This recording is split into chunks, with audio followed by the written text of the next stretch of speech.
આજે ખૂબ સરસ મરચાં બનાવશું તો આપણે ચણાનો લોટ છે એને સરસથી શેકી લેવાનો છે, એકદમ સરસ શેકી લેવાનો છે।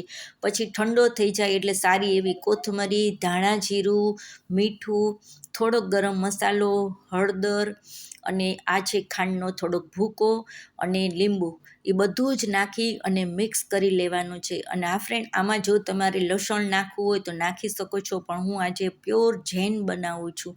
પછી બધો જ મસાલો નાખ્યા પછી ખૂબ સરસથી મસળી લેવાનું છે હાથેથી। મરચાં ખૂબ સરસ ધોઈ ચોખ્ખા કરી અને આવી રીતની કટ કરવાની છે। એમાં અંદર જોઈ લેવાનું સારું છે ને, જો બહુ બી કે નસ તીખી હોય તો કાઢી નાખવાની છે। અને ભરવા ટાઈમે એકદમ પોલા ભરવાના છે, ખૂબ ફીટ દબાવીને ન ભરશો, પોલા ભરશો તો મરચું ખાવાની ખૂબ મજા આવશે। એવી રીતે આપણે બધા મરચાં ભરી લેશું।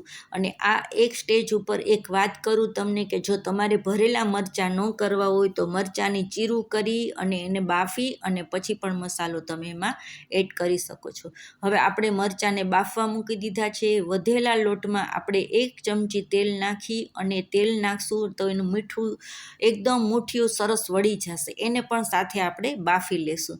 5 જ મિનિટમાં મરચાં બફાઈ જાય છે, ચાકુ લગાવી અને ચેક કરી લેવાનું છે। અહીંયા પણ આપણે 1.5 ચમચી તેલ મૂક્યું છે, એમાં રાઈ નાખશું, થોડાક મેથીના કુરિયા, થોડીક હિંગ અને હળદર, અને પછી બધા મરચાં એમાં આપણે નાખી દઈશું અને ધીમા હાથે હળવા હાથે ખૂબ સરસથી એને હલાવી લેશું। ચડેલા તો છે જ પણ ફ્લેવર માટે હવે આપણે જે મુઠિયું એમાં બાફ્યું હતું એ જ મુઠિયાને મસળી અને એમાં નાખી દેવાનું છે।